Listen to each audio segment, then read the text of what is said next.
is rebuild some of these flint and steel kits.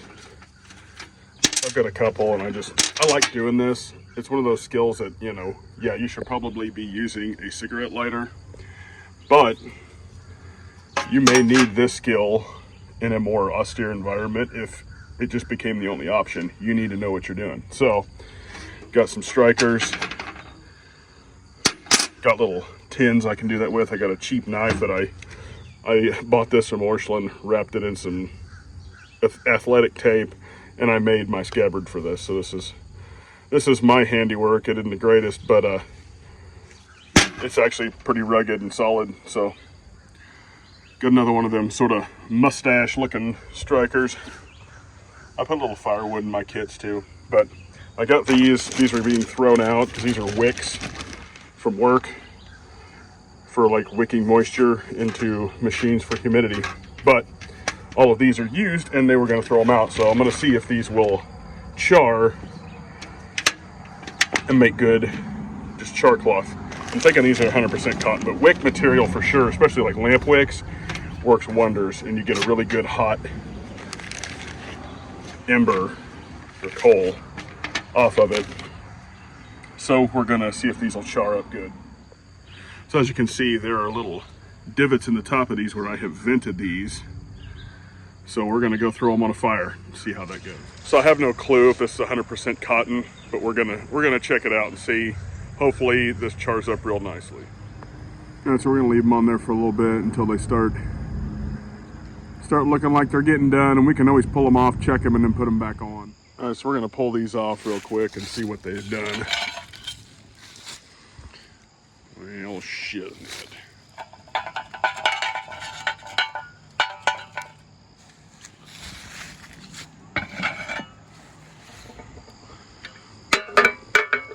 There we go. So these things are still freaking screaming hot right here.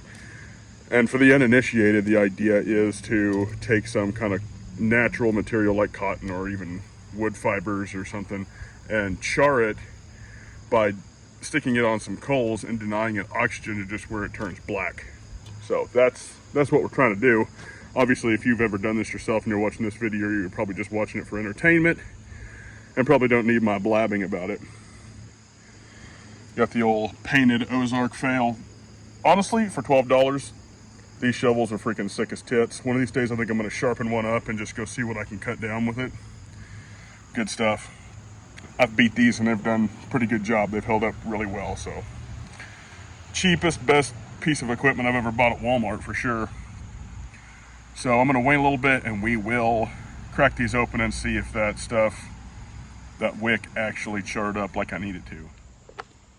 So I've been sitting here a few minutes. Let these cool off to some degree. Let's hope the bottom it's not raging hot anymore. So they cool off pretty quick. These are just those dollar store Christmas like decorative tins, and I just buy them every year for stuff to replenish with. Hopefully this charred up nicely though. So you want to take your char cloth, put it on top of your stone. You're just going to do a glancing blow, just like that.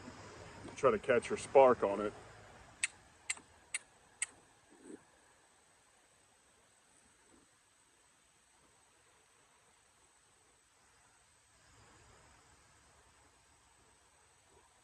So there we have it. You want to throw that in the middle. Damn it.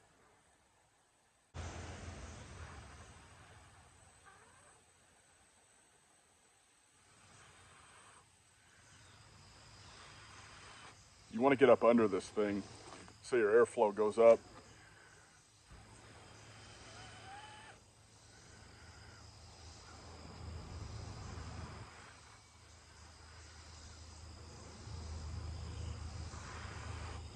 Without burning your face off.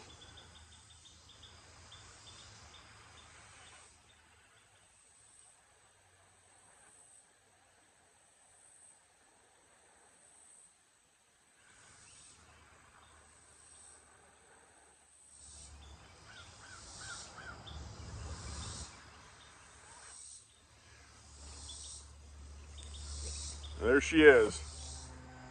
So that's the way I do flint and steel fire ignition. Always wanting to take a like a piece of chert, this sort of ceramic looking. You can kind of see it catches the sun and has a little bit of a glint to it, which the chert's usually gray. This, I don't know the exact name for it, but you're going to want to look for a really hard crystallized rock. You're not looking for limestone. Any rock just won't do. You want a good high carbon striker. Some of the Chinese ones aren't really that good. This is Chinese and it works great. Let's see if this one. That one is Chinese and it works great too.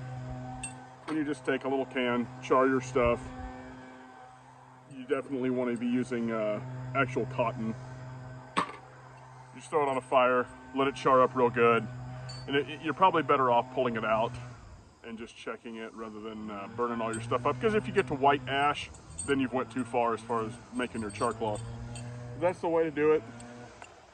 And you can, couple that, your ignition source with other materials of just building a fire from small twigs all the way on up to your long-term fuel.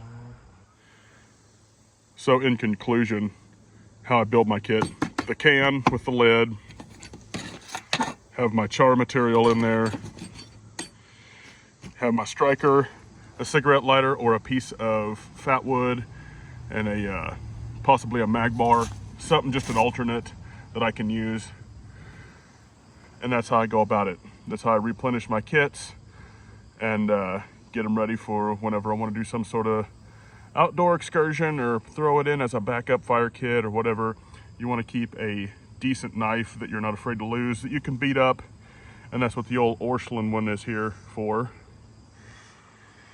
And if you desire an entrenching tool. Either way, thanks for watching, and go do this yourself. Go get some practice. This is fun, if nothing else. So thanks for watching.